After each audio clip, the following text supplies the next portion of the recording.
Welcome back to the casting couch here and on the live well. We're joined now by a couple of lads that you might have seen on Channel 31 that run a show called Ozfish TV. Michael, Chris, how you going, guys? good. Excellent, Paul. Paul, how are you, mate? Good. Thanks for Michael to having the us, boat show. It's good to catch up, isn't it? It is, mate. You guys have been doing this for a little while now. You're up to your fourth season. Yeah, we're filming our fourth season as we speak. So we have had a lot of fun doing it. Yeah. Yeah, it's just been a really great We project. haven't caught many fish, but Yeah, well, it's not about the fish, it's about the stuff that happens around it, isn't And it? the betting experience itself. Now, tell me, you guys have done something a little bit different. You're not flying to Canada chasing bloody salmon. You're not going mate. to Venezuela chasing the spotted. There's plenty of pink shows out whatever. there doing that sort of thing. We wanted to keep it affordable. We wanted to keep it the average guy and the average punter can go out and do what we do and relate to what we do. And I think that's pretty smart for one reason, because Australia's tackle market's only 0.3%, right? Yep. So it's small.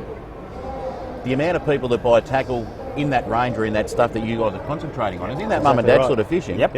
Is 85% of that 0.3. Now we've got all these people. Look, I'm guilty of it myself. I travel around the world going fishing for squid, for God's sake. Yep. But bringing it back home, the mum and dad's where it's all at, isn't it? So you guys have got a market that really is looking for the information you provide. And they really have embraced it as well. Like, the other thing, we don't use high-end gear. Yep. We deliberately don't. No, we use- keep it all in the most mid-range. of our combos are probably south of $200. Yeah, that we're yeah. using. Our Nearly all of boats are them. tinny. It's really about that. The other thing is we don't how do I say it? We don't want to be experts. We don't want to be kind of No. be all and end all. We're guys on a journey. We feed off each other, we learn off each other, we learn off other people along the way. So, I mean, I've learned a lot. I mean, I run a tackle store. Yep. I've got a bit of knowledge. I've been fishing since I was 3 years old. But, mate, you learn something new every day, as we all do. Yeah. Now, Chris, you mentioned before it's about the journey. It is. Now tell me, I'm going to ask you separately, where did your journey in fishing begin, or where did it start? Because when we look at fishing, we all started somewhere. Now, for me, it was my neighbours and that sort of stuff that got me into fishing. Where was it for you? So for me, it was stepdad on the Murray River at probably age 6, catching carp and redfin. I guess I really loved it was a reason to get out in the bush. It was a reason to do something a little bit different. It was a reason to, you're sitting there. It's a reason to have a chat, which is still why I do it now. It's about getting together with your mates and having a chat. So that's where it's begun for me. Where did it begin for you, mate? Well, it began with my grandfather actually taking me down to the Gippsland Lakes around Locksport. And I think I was 3 years old, and me and my cousin pulled in a carp and an eel. We thought it was a snake. Eel. Ran all the way down the beach, but it started from there and it hasn't stopped, and it's just been a passion. Now, for you though, that must have, so it's all right. That must be something that's pretty special to you, that area, because I saw you only down here the other. I was watching Channel 31. You were down at down Gippsland Way fishing the beaches there. So we regularly go down to around the 90 Mile Beach because I love surf fishing. I mean, that's where I sort of started. you know what? I don't. Yeah, I don't either. I'm too fat, and I don't do going sand. up and down the sand dunes. Yeah, sand. It's not built for a man of my carriage, Mate, I'm 115 kilos, maybe 100. And I look for those little walkways, mate, not those big sand dunes. So I also don't like the sand in the reels and all that stuff. I just find there's nothing better than sitting on a beach early in the morning or when the sun's coming down. It's beautiful. Awesome. You're lying about that. This guy does not get up early in the morning. It might be in the afternoon. Right? Yeah. Afternoon fishing. Yeah. Show me if anyone can reference a show where we're out early in the morning and mix with us, you get an award. I can. Oh yeah, he's already got me. I can reference you one, but it wasn't because he woke up early. It was because it was night time. It went into early. Yeah, that's right. That's right. Good call, Paul. Yeah, that's Making probably a few more like garfish it. around at Coronella, I think that was. Yes, that's Paul, right. Went out, where did your journey start, mate?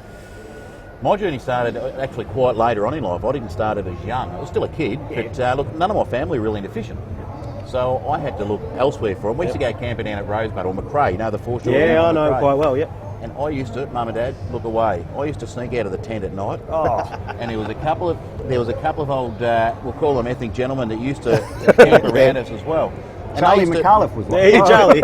Speaking of Malta, so these gentlemen used to take a hand spear and a dolphin torch and go Wait a floundering. second. He's not a gentleman. Oh, sorry. Yeah. Yep. So I used to sneak out at night, go Bit down of to the beach flounder with these or- old blokes, and we'd be floundering, catching octopus and so forth. And, awesome. and for me, that's where it began, because I sat walking through the water. You can see it's a whole different world at night. And Yep. You can really start to see how the ocean works, and that's where it started for me. And Actually, one of the guys that's here, I put him in an article the other week, Harry, the fish and chip shop man from Dandenong. Okay, yeah. I used to ride my bike up there after school and he'd show me how to tie knots and all that sort of stuff. So, yeah, that's where it all began to me and I could never go away from that. And how's that for a journey? very Looking at Paul, who's one of the world's foremost squid Tiger. fishermen. No, he is. He's Yeah. very well respected. very well known too. Good, humble gentleman as well about it, but obviously very, very well respected in squid circles and fishing circles. I can make a lie turn into the truth like that with squid fish. Funny, No one knows any different, so I get to say what I like. He catches all these squid and he doesn't eat them. You don't eat squid. Really? I think all seafood tastes like poo.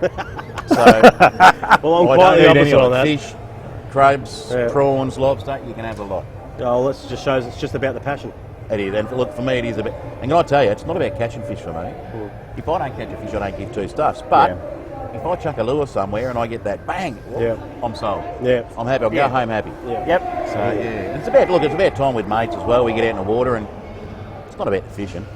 Mate, what's better that you've had a hard day at work, you're a bit run down, you're a bit tired, a bit stressed. What's better than getting out with a bunch of mates and Well, Chris and I don't have any, so we take each other. talking a bit of rubbish. I'll tell you what's better. It's coming home, grabbing a can out of the fridge and sitting down in front of the fishing channel Yeah. Yes. and watching Ozfish TV, because you guys are hopefully going to. You've already We got are. some. Yeah. We've there's got been some a few uploaded episodes already. of Ozfish TV on there, and we're going to have a lot more. Yep. So One of them was what's a big better than squid that? one, which I thought you'd like. I've already watched that one, so that was great to see. Yeah. Actually, Paul, can we ask you a little bit about that, mate? Go Now, nuts. the fishing channel, it's a new concept. Obviously, with things moving away from some particular community TV stations, it's a bit of it's on shaky ground a little bit. I guess, what's behind it, buddy? It's not really about taking away from the other broadcasters. I guess it started for me. I come home from work one night, and my daughter's sitting there on the iPad watching videos. Yep. My wife's sitting on the laptop watching videos. I've got a 55-inch TV in the lounge room. Not getting that nobody's watching. Yeah. So look, I guess what we looked at was the thing that would support the broadcast industry, and there's so much people that want to watch fishing content, but when do the broadcasters put it on? Yeah. Yeah, that's right. 4 o'clock on a Saturday afternoon when we're either A, fishing, or you're going up against the footy. And we all Yeah, like the footy's too, on, that's right, yeah. So we're sort of competing against our own markets. That's exactly right. So what we've done is we've just built this thing called a fishing channel where people just go to it any time they want, watch the footage they want to watch, when they want to watch it, on whatever device they want to watch, Don't have to worry about ads. and it's not going to cost them a cent, no ads. That's great. It's just something that's going to support the networks that we've already got. Yeah. Yeah. It's great to see someone like Paul that's taken the initiative to get on the front foot and provide you, the viewer, with a different platform to get access to all the shows that we work so hard to produce. So, mate, great initiative, and thank you. we wish it all the very best. Yeah, and you got our full support. Yeah, to see people doing that, trying something different, it's awesome. It's really good to see. Really good. Well, folks, make sure you go down to thefishingchannel.com, check out Ozfish TV, and have a look what the boys have been up to. Michael, thanks for joining us. Thanks, Paul. Chris, been All great. right, Paul. Now, more importantly, when are we fishing, you bastard? When I get time to fish, embarrassingly, I spend more time on bloody planes than I do on boats nowadays. So I'm off to ICAST next month to go to the States and do a bit of stuff over there. But I'll be back here in September, October, November to do a heap of fishing. Fantastic, Excellent. mate. We'll Let's get do together it. then. Let's get him on the show. Thanks, guys. All right. Cheers, Paul.